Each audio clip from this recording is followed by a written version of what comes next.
Evangelho segundo escreveu Lucas, capítulo de número 15, versículo 11 a seguir. Continuou Jesus dizendo: certo homem tinha 2 filhos. O mais moço deles disse ao pai: Pai, dá-me a parte dos bens que me cabe. E ele lhe repartiu os haveres. Passado não muitos dias, o filho mais moço, ajuntando tudo o que era seu, partiu para uma terra distante, e lá dissipou todos os seus bens, vivendo dissolutamente. Depois de ter consumido tudo, sobreveio àquele país uma grande fome, e ele começou a passar necessidades. Então, ele foi e se agregou a um dos cidadãos daquela terra, e este o mandou para os seus campos a guardar porcos.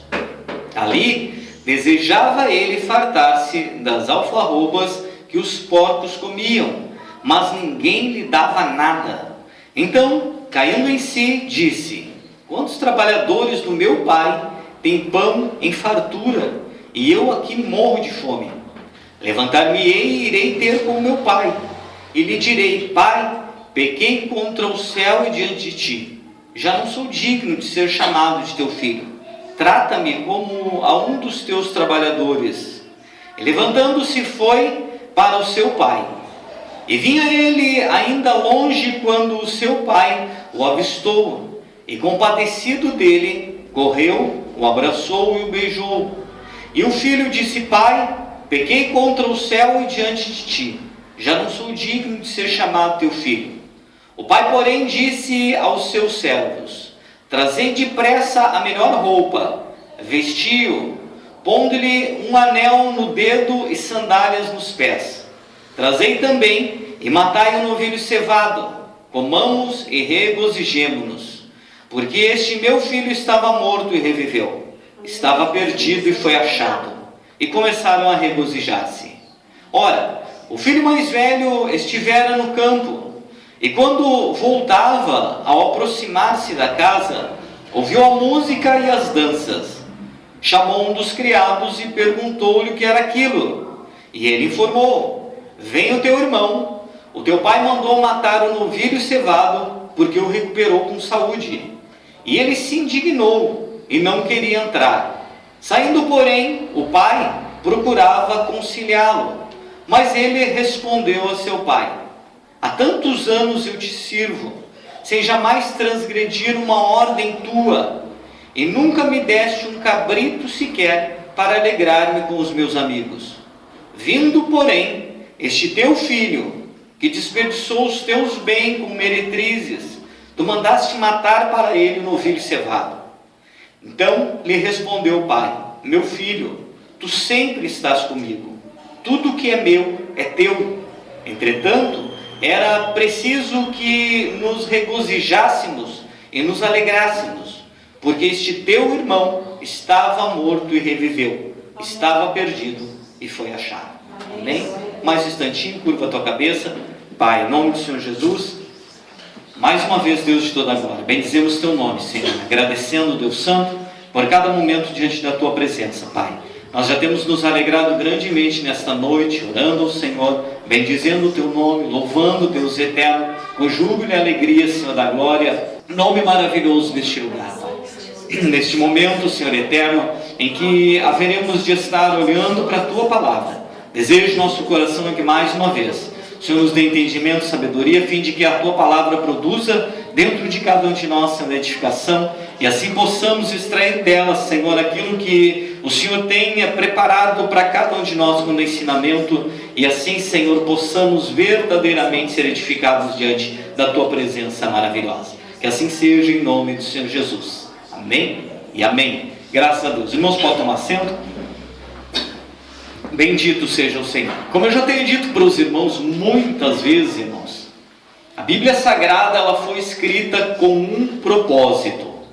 Deus se preocupou em deixar registrado aquilo que encontramos na Bíblia Sagrada com um propósito específico, a fim de que nós, no tempo presente e em todas as épocas, pudéssemos ter acesso ao conhecimento da vontade e do querer de Deus para a nossa vida. Quando nós olhamos para a Bíblia Sagrada, nós temos que ter essa convicção e isso em mente, que aquilo que escrito está, não está escrito por obra do acaso, mas está escrito porque Deus, por sua graça e bondade, usou ao longo da história homens para que fossem registrados determinados acontecimentos que no tempo presente serviriam para nós como um ensinamento, como uma forma de apontar um caminho que pode, em sendo trilhado, nos aproximar mais de Deus. Particularmente, nós temos lido nesta noite um texto muito conhecido de uma história que certamente é muito conhecida de todos os irmãos. História conhecida como a história do filho pródigo. O texto nos revela que em determinada ocasião, Jesus, cumprindo o seu ministério, o seu chamado, a obra para o qual Deus o havia comissionado e enviado a essa terra, anunciar o Evangelho, anunciar as boas novas de salvação, apregoar o amor e a graça de Deus, revelada através da sua própria pessoa, a pessoa de Jesus Cristo, ele se encontra neste momento com um grupo de pessoas muito religiosas daquele tempo. E tentando elucidar a graça de Deus para essas pessoas, ele fala com essas pessoas através de parábolas. Esta é uma das muitas parábolas que Jesus proferiu ao tempo em que ele andava por essa terra. A parábola em si nada mais é do que uma comparação. Quando Jesus queria transmitir alguma verdade a nível espiritual, ele a anunciava fazendo comparações. Ele comparava aquilo que de espiritual ele desejava transmitir concernente ao reino de Deus a alguns acontecimentos normais e naturais desta terra. E por isso nós vamos encontrar na Bíblia Sagrada muitas parábolas escritas. Como, por exemplo, Jesus ensinando e dizendo que o reino dos céus é semelhante a um grão de mostarda, que é lançado na terra e quando lançado é a menor de todas as sementes. Mas depois que cresce, torna-se uma árvore muito grande, frondosa, e as aves do céu encontram abrigo junto àquelas grandes árvores. Jesus sempre buscou trazer uma mensagem que fosse simples ao entendimento daqueles que ouviam, para que aquilo que ele dissesse, de alguma forma pudesse fazer com que aqueles que ouvissem o que ele transmitia, pudessem ser alcançados por esta graça que ele anunciava, pudessem ser tocados pelo agir de Deus. Particularmente neste texto, Jesus está contando uma história que, quando olhamos para ela vai nos trazer alguns ensinamentos que certamente, em sendo observados, haverão de nos dar a conhecer mais deste Deus maravilhoso que nós servimos.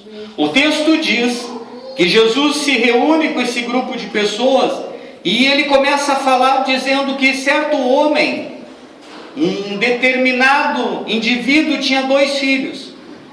E num dado momento, um destes filhos, o filho mais moço, chega para o seu pai e diz: pai, dá-me a parte que me cabe dos meus bens, porque eu decidi ir embora.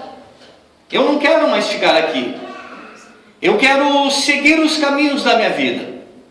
Eu quero sair pelo mundo. Eu quero conhecer coisas novas. Eu quero viver experiências novas. Eu quero conhecer pessoas. Eu quero seguir o rumo da minha vida. E eu quero fazê-lo longe do teu cuidado. Eu tenho vivido a vida toda aqui junto a ti. Eu tenho estado sempre próximo a ti. E em tudo tu tens me guardado. Porque o que a Bíblia diz é que este homem era um homem próspero. Ele tinha junto a ele, para além dos seus filhos, ele tinha servos e servas. Era um homem próspero naquele tempo. Um homem que desfrutava de uma condição social privilegiada. Uma condição socioeconômica que lhe permitia uma condição de vida agradável não somente para ele, mas também para os seus familiares, para os seus filhos. Este filho vivia ali debaixo do cuidado do seu pai. Mas num dado momento da vida, ele chega para o seu pai E essencialmente o que ele está dizendo é isso: eu não quero mais viver assim. Eu não quero estar debaixo mais do teu cuidado. Eu cansei de ser aqui em casa mais um.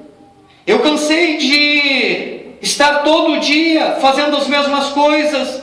Eu cansei de estar trabalhando junto com o meu irmão. Eu cansei das pessoas que me cercam. Eu não quero mais viver nessa família. Eu estou cansado de tudo isso. Me dá a parte que me cabe da minha herança, porque eu quero seguir o rumo da minha vida. Eu quero agir segundo o conselho do meu coração. Eu quero andar pelos caminhos que forem, segundo o meu próprio conselho, os melhores caminhos para a minha vida. A Bíblia diz que ele chega para o seu pai com esse discurso. E quando nós olhamos isso, irmãos, nós vamos nos aperceber de algumas coisas. Primeiro, aquele filho chega para o pai e pede a parte que lhe cabe da herança. Porém, não existe herança em vida. A herança só é concedida ao filho por ocasião da morte do seu pai. Enquanto vive o pai, o filho não tem uma herança. Os bens pertencem ao pai. Só que este filho chega para o seu pai e diz: me dá a parte que me cabe da minha herança. O pai poderia tranquilamente chegar para esse filho e dizer para este filho: filho, eu ainda estou vivo. Tu não tens parte em herança nenhuma, porque eu ainda não morri. Os bens que se possui são meus. Se tu deseja viver a tua vida segundo o teu entendimento e conselho, segundo o teu bel prazer, se tu deseja te aventurar pelo mundo, faça-o conforme as tuas próprias posses, porque os bens que nós possuímos são meus. O dia que eu vier a morrer, então tu terás direito a isso que tu me pede. Mas o que o texto está dizendo é que o pai não faz isso. O pai chega para este filho, ouve o discurso do filho e nem o questiona. O pai simplesmente, diz o texto, divide os haveres, divide os bens, divide as posses e entrega para aquele filho a parte que lhe caberia, se porventura de fato ele já tivesse morrido, a parte que lhe cabia da herança. O que nós percebemos com isso no primeiro momento, irmãos, é que quando seres humanos fazemos as nossas escolhas pelos caminhos desta vida, quando nós optamos seguir pelos caminhos desta vida, nunca, jamais, o Pai Celeste haverá de nos proibir de fazê-lo. O texto está nos dizendo neste primeiro momento, é que Deus dá para o ser humano total, pleno e completo livre-arbítrio, para que o ser humano decida por si mesmo os melhores caminhos que ele julga a ser seguido por esta vida.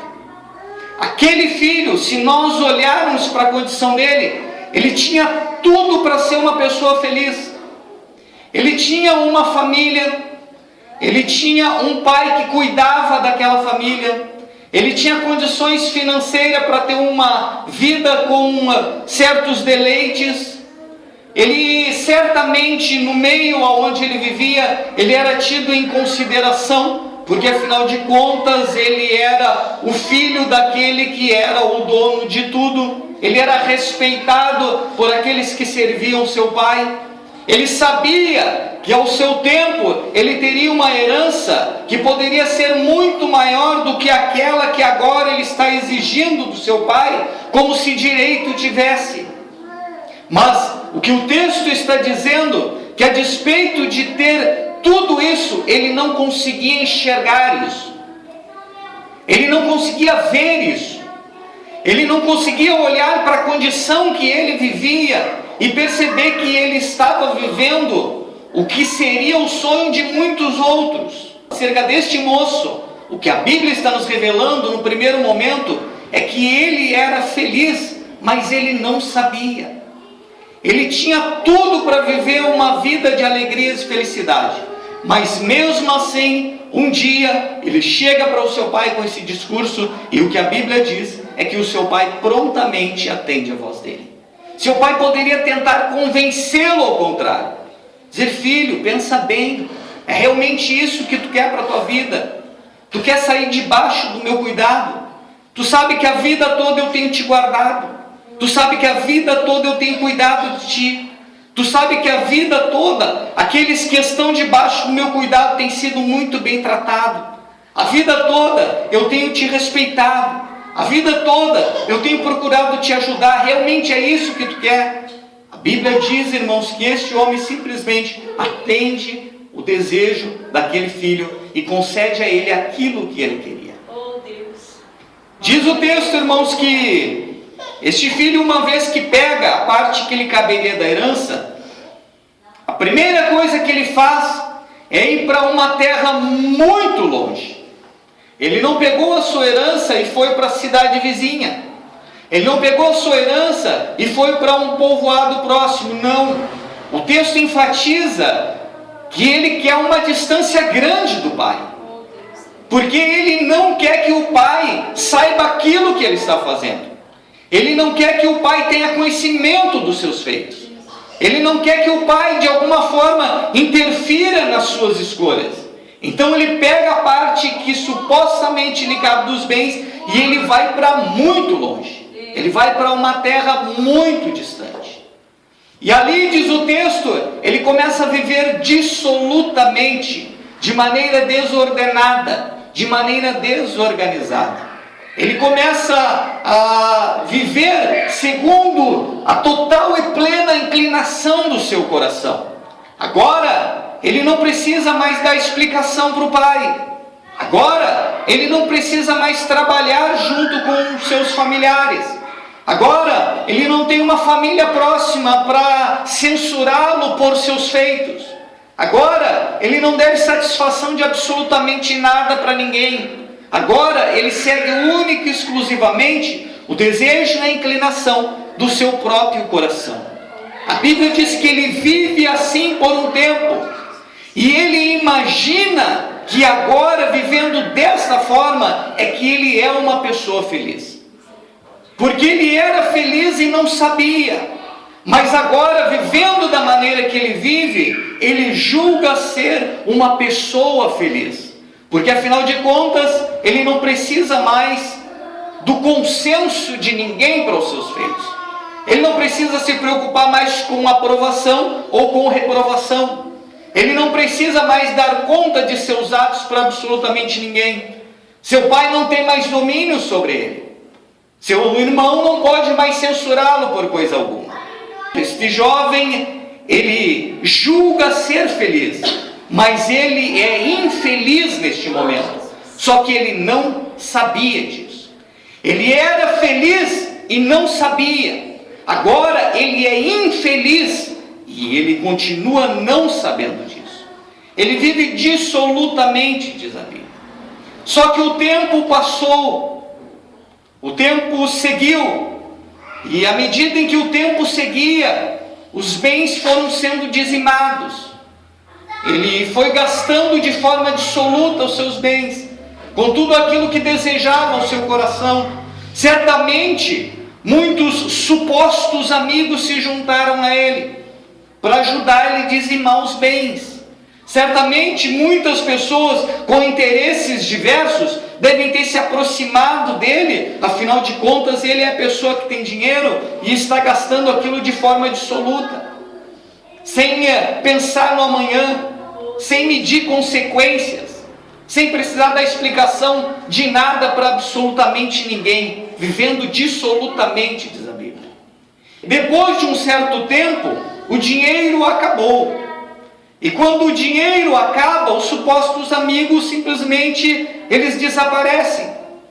Quando o dinheiro acaba, diz o texto, este jovem ele se vê sozinho, numa terra distante, muito longe do cuidado do seu pai, muito longe das pessoas que ele conhecia, muito longe das pessoas que o amavam, muito longe das pessoas com as quais um dia ele desenvolveu algum vínculo de relacionamento, daqueles que compunham a sua família, ou que compunham os laços fraternais dos seus amigos.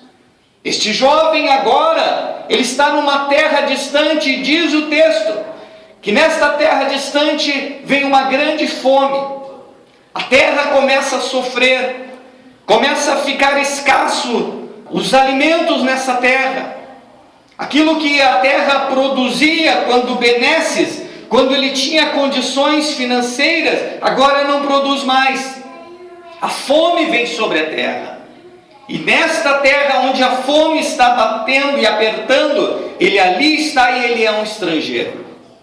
Neste momento da sua vida, o desespero é tanto que ele vai se agregar a um determinado indivíduo que tem por ofício criar porcos. E a Bíblia diz que o único emprego que ele consegue é para trabalhar junto aos porcos. E a Bíblia diz que ele começa a trabalhar junto aos porcos. Mas a dificuldade naquela terra era tanta que ele continuava com fome.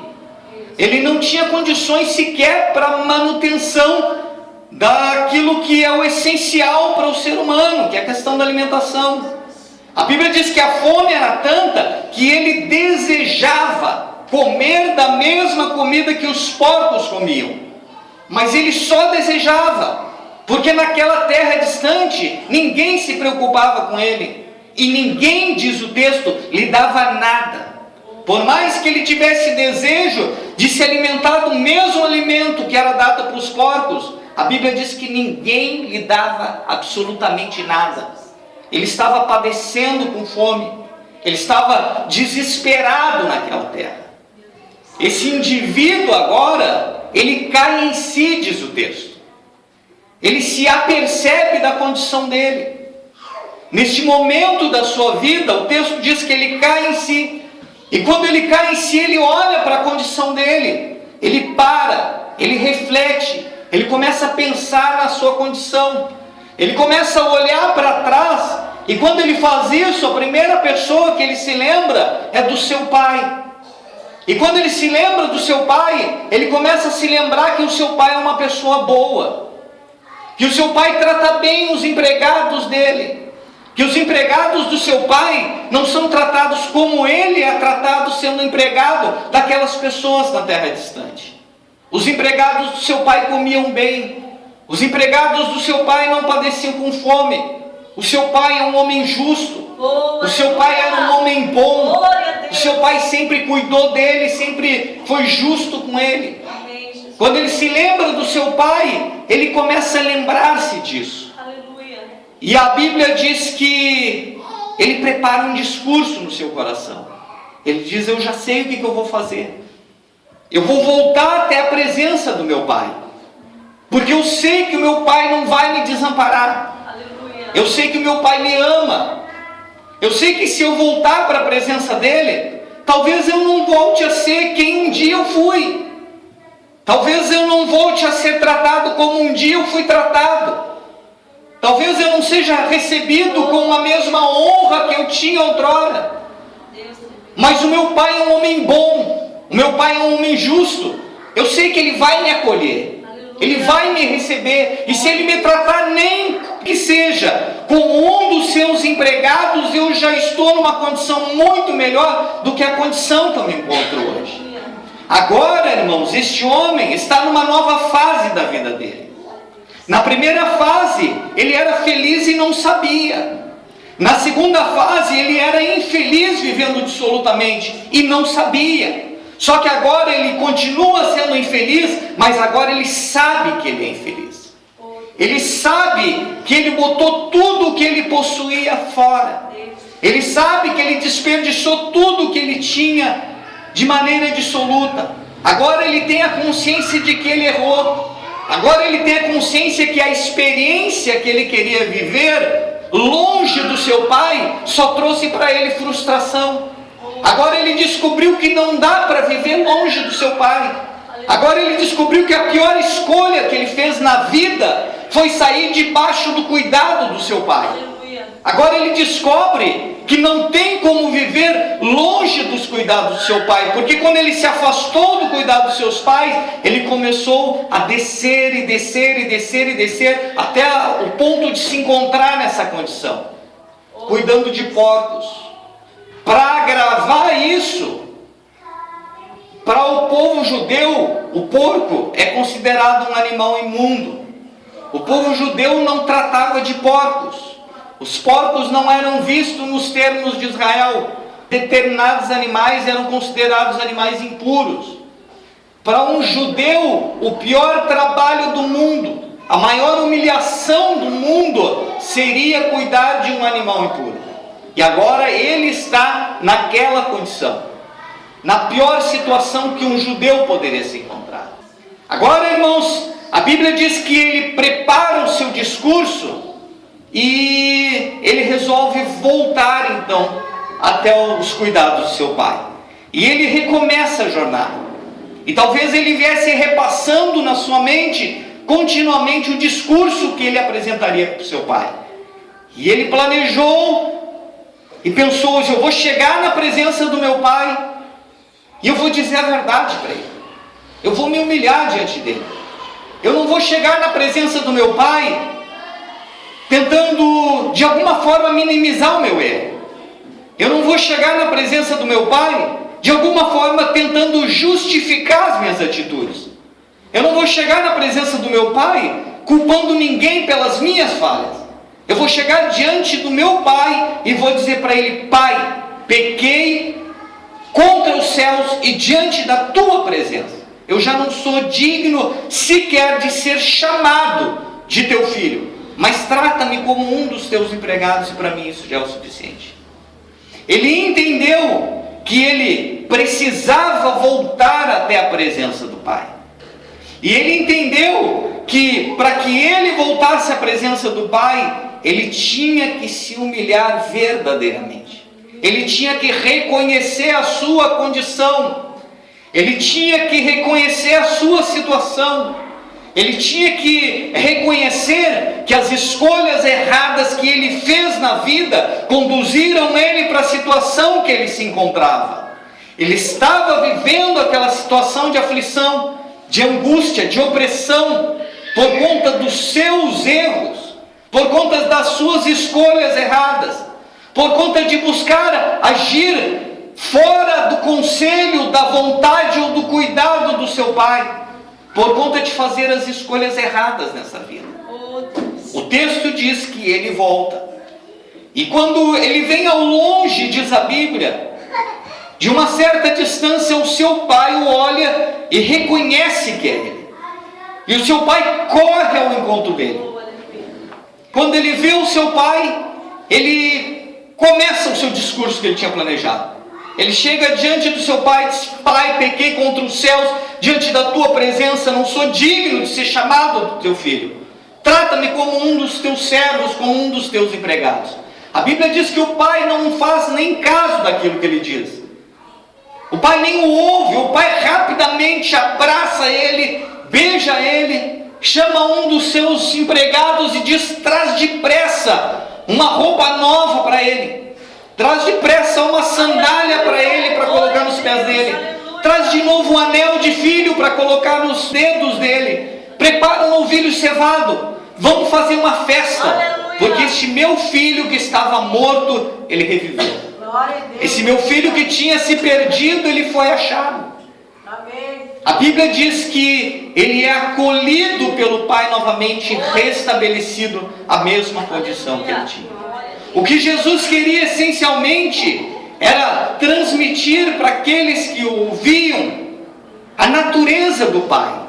Oh, aleluia! Deus é um Deus que nos acolhe mesmo quando nós falhamos. Deus é um Deus que nos acolhe mesmo quando nós erramos. Mesmo quando por conta da dureza do nosso coração nós seguimos pelos caminhos errados nessa vida. Mesmo quando somos rebeldes à vontade do Pai e desejamos fazer aquilo que é a nossa vontade, quando desejamos seguir o nosso próprio conselho, desejamos seguir os intentos do nosso coração, desejamos seguir pelos caminhos que aos nossos olhos parecem ser os caminhos que nos serão caminhos de vida ou caminhos que nos conduzirão a uma felicidade que nós buscamos. Mesmo quando isto acontece, quando nós reconhecemos que erramos e nós voltamos à presença do Pai, o Pai não nos rejeita. Deus é um Deus de amor e graça. Deus é um Deus misericordioso. Este Deus é o Deus que diz a Bíblia amou o mundo de tal maneira que deu o seu Filho unigênito para que todo aquele que nele crê não pereça, mas tenha vida eterna. Nessa noite aqui estamos reunidos na presença do Senhor a fim de celebrarmos a ceia do Senhor. E a celebração da ceia do Senhor, segundo o conselho do apóstolo Paulo em 1 Coríntios 11, 23 a seguir, é que nós devemos trazer à memória os méritos de nosso Senhor e Salvador Jesus Cristo. Trazer à memória a obra redentora do Calvário. Trazer à memória este amor incondicional que Deus tem para com o ser humano e que se revela em atos, em ações, em feitos, a ponto de Ele entregar o seu próprio Filho para vir a esta terra, para passar o que passou, padecer o que padeceu, sofrer o que sofreu, para que nós hoje, que aqui nos encontramos, pudéssemos ter o nosso coração pacificado diante de Deus, pudéssemos viver uma promessa de salvação eterna, a confiança, a convicção de que quando nós partirmos desta terra, quando os nossos olhos fecharem aqui, se abrirão em algum lugar, e quando se abrirem, nós nos avistaremos com o Senhor. E o Senhor dirá para nós: vinde, benditos do meu Pai, e herdai o reino que vos está preparado desde antes da fundação do mundo. Porque nós aceitamos o plano de Deus para a nossa vida, porque nós compreendemos o amor de Deus, porque nós desejamos viver junto a este Pai amoroso, porque nós não queremos andar mais segundo o conselho do nosso coração enganoso, mas nós queremos sim viver debaixo do cuidado deste Pai bondoso e amoroso, e que nos acolhe incondicionalmente, mesmo quando nós erramos. Hoje nós estaremos celebrando a ceia do Senhor. Então tenha isso em mente à medida em que você participa da ceia do Senhor. Tenha consciência de que não somente você, mas todos nós que aqui estamos porque este Deus maravilhoso se revelou em amor, graça e misericórdia para com todos nós. Porque se Deus nos amou, mesmo quando nós vivíamos segundo o conselho do nosso coração, tendo por prática as obras mais devassas que se possam ser praticadas e nomeadas nesta vida, eu tenho a certeza que se cada um de nós hoje tivesse 5 minutos para dar um testemunho acerca de quem éramos e de quem somos hoje, todos nós, irmãos, teríamos uma história muito triste para contar do passado, mas teríamos uma história maravilhosa para consumar-se dizendo que hoje Deus fez assim, porque Ele nos acolheu, porque Ele nos amou, porque Ele nos aceitou. Amém? Eu queria convidar você a estar de pé.